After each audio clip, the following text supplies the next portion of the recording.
Now, I was surprised yesterday that the leader of the Columbus Dispatch editorial page, Amelia Robinson, who has self-identified as an angry Bobcat in the past, and so that's what we call her here on the Bruce Hooley Show, the angry Bobcat, Amelia Robinson.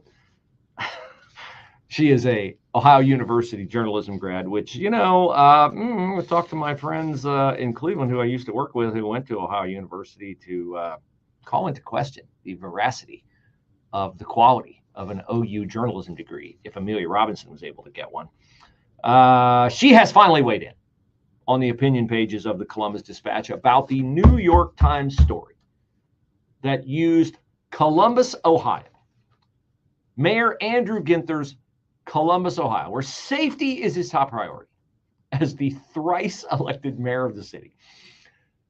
She has finally decided to weigh in to shine the shoes of Mayor Ginther, her Democratic colleague, to tell us that, yes, while a shocking percentage of people in the city of Columbus, 41% of its residents, live within a 5-minute walk of a fatal shooting over the past 3 years, a number that has skyrocketed from just over 0.25% of the population when Donald Trump left office.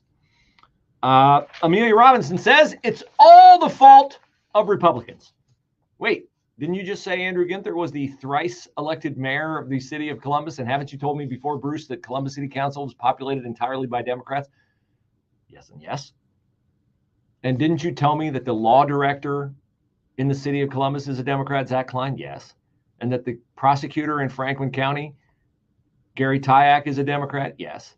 And that judges in Franklin County have been known to switch their political affiliation once elected as Republicans. When they come back up for re-election, they switch to Democrat because they know they have no chance of being reelected if they have the scarlet letter on their ballot next to their name, that scarlet letter being, of course, R for Republican. Yes, I have told you all that, and all of it is true.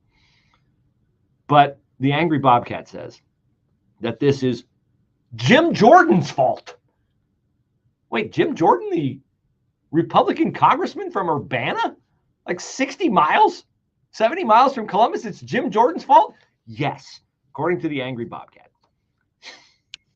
who points out Jim Jordan, excuse me, a while back, calling out Alvin Bragg in New York City for his failure to keep New York City as safe as it was when he became the district attorney in Manhattan. Now, I heard some interesting numbers the other day from Andy McCarthy of the National Review about Alvin Bragg's failed stewardship of the citizens' safety in New York. And it's pretty much the exact same scenario here in Columbus during the 3 terms of Andrew Ginther.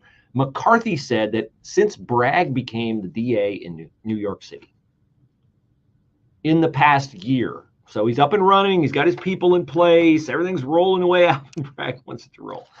In 2023 in New York City, how many people do you think were arrested and charged with a felony, a violent felony? Over 74,000, okay? Seems about right. It's a big city, a lot of people, a lot of mayhem, a lot of crime. 74,000 were charged. How many were convicted of a felony in New York City? Got your number?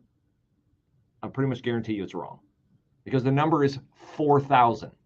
4,000? Now, how can that be? Like, are there some like super good defense attorneys or public defenders in New York City? No. You can't get convicted of a felony if you're not charged with the felony. And Bragg just dismisses out of hand most of the felony charges, just like Gary Tyak and Zach Klein do here in the city of Columbus. You watch. The protesters on the South Oval, at some point in time, probably a Friday at 4 o'clock, the classic Friday news dump, Zach Klein will announce that none of the protesters at Ohio State will be charged with anything. We don't hold people accountable for crime here in the city of Columbus, so let's just test you to see if you've been listening. What principle holds as to why we get more crime when we don't charge the crime that we have. That's right, the principle of sowing and reaping. You get what you sow later than you sow it, more than you sow. So if you get crime, you have charges, and you don't prosecute it, you'll get more of it later. And you do, and you have, and you are here in Columbus. But the angry Bobcat says Jordan and other Republicans are to blame because they haven't made the gun laws in Ohio tough enough. She says Governor Mike DeWine signed the state's Stand Your Ground law in 2021, a bill dropping training hours a teacher needs to be armed in school. Now stipulates that a teacher need only 24 hours of training compared to 728 before that. Well, I have a question, and maybe I can appeal to Amelia's outsized ego and intellect, and she'll follow this because she's super pro-abortion, right? She would never say anything against abortion. She'd be fine with abortion all the way up to point of birth because that's true freedom for women. That's true bodily autonomy for women, right? So let me try to figure this gun thing out with abortion as a comparable. We are told all the time, are we not? We are told all the time that if there becomes a federal law against abortions after 6 weeks, what will happen? Will abortions cease after 6 weeks? No. We're told by Democrats all the time that if we make a federal law against abortions after 6 weeks, what? Illegal abortions will proliferate across the land. The knitting needles will come back out and people will die in alleys getting abortions, right? So outlawing abortion will not end abortion, according to Democrats. So if that's true, how will making more gun laws stop gun crimes? You see what I'm asking? Like, if we make a law against abortion and they tell us, well, that's not going to do any good. All you're going to do is get more abortions, unsafe, terrible, awful abortions. Well, why wouldn't we also, if we outlaw guns to law-abiding citizens, once the criminals know, hey, the guys in the suburbs, they're not allowed to have guns anymore. Why wouldn't we get more crime?